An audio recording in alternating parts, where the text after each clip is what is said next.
আসসালামু আলাইকুম। এই যে দেখেন গ্রামের পরিবেশ কত সুন্দর, মাশাআল্লাহ।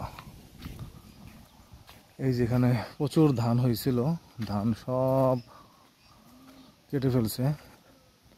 এই যেটা হলো আমার ভাইয়ের ক্ষেত, আমার ভাই এনে ধান বুনছিল অনেক। তো আমাদেরও কিছু শেয়ার আছে, তো ওই শেয়ার থেকে আমাদেরও কিছু ধান দিছে।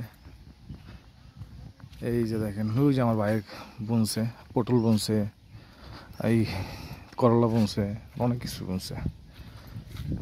তারপরে এই যে একটা ক্ষেত দেখেন, এই যে এটাতে বুনছে ধনিয়া, বুনছে ধনিয়া পাতা। এই যে কয়দিন পরে সিজন ধনিয়ার, মাশাআল্লাহ অনেক ধনিয়া হয়েছে, অনেক ধনিয়া হয়েছে। আর এই দেখেন কত ন্যাচারাল পরিবেশ গ্রামের। এই যে দেখেন গ্রামের ন্যাচারাল পরিবেশ, মেঠো পথ, খালি পায়ে মেঠো পথ, হাঁটতে অনেক মজা লাগে। যারা গ্রামে বড় হয়েছেন তারাই এই ফিলটা অনুভব করতে পারবেন।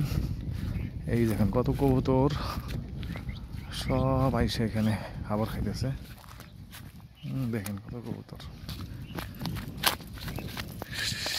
মাশাআল্লাহ। দেখেন কত কবুতর, দেখছেন?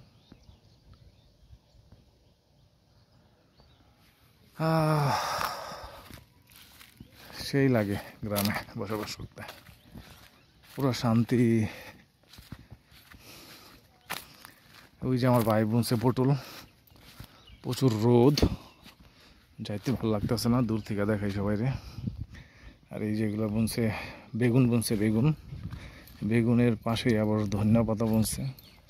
আর এই যেগুলো থাইল ফালাইছে আমার ভাইয়ে, নিশ্চয়ই কফি, ফুলকপি, পাতাকপি থাইল ফালাইছে এগুলো। আর এই যে ধানের সিজন আসলে ধানের পানি দেয় খেতে, এটা আমার ভাইয়ের মোটর। এই হলো অবস্থা। তো গ্রামের চারপাশটা দেখাই, একটু দেখেন আপনারা কেমন, কত সুন্দর পরিবেশ। মেঘলা আকাশ দেখেন, শহরে তো আকাশ দেখাই যায় না, বিল্ডিং আর বিল্ডিং। এখানে দেখেন আকাশ, কত সুন্দর একটা আকাশ, একবার মন প্রাণ জুড়ে যায়।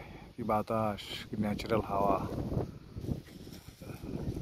আসলেই বুঝতে পারবেন গ্রামে, যারা গ্রামে যান তারাই বুঝবেন একমাত্র।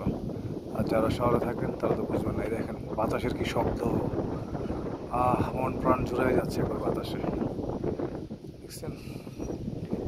ঠিক আছে ভিউয়ার্স, সবাই ভালো থাকবেন, সুস্থ থাকবেন। আসসালামু আলাইকুম।